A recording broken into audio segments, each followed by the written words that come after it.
Hello po Ate May, tawagin niyo na lang ako. Sa pangalan Jessica, 21 years old.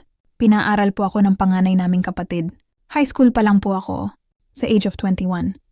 Siya na po ang tumayong magulang sa aming magkapatid kasi ang mama po namin ay may kinakasama na at wala ring pakialam sa amin.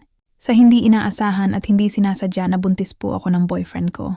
Nang dahil po nabuntis ako ng boyfriend ko, huminto po ako sa pag-aaral dahil nahihiya.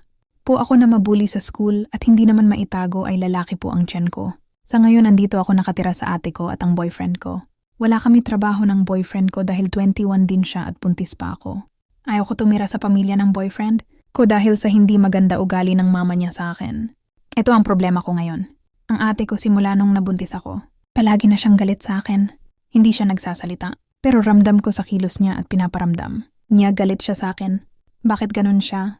Kung kailan sa ganitong sitwasyon ko siya kailangan, pag-unawa at tulong ang kailangan ko. Pero bakit galit siya sa akin? Nagkamali ako. Pero wag naman sana niya iparamdam na galit siya sa akin. Sa ngayon nandito pa rin kami ng boyfriend ko sa bahay ng ate ko nakatira. Minsan naiisip ko na doon na lang tumira sa mama ng boyfriend ko pero galit sila. Bakit naman ganon? Ano po ba ang dapat kong gawin?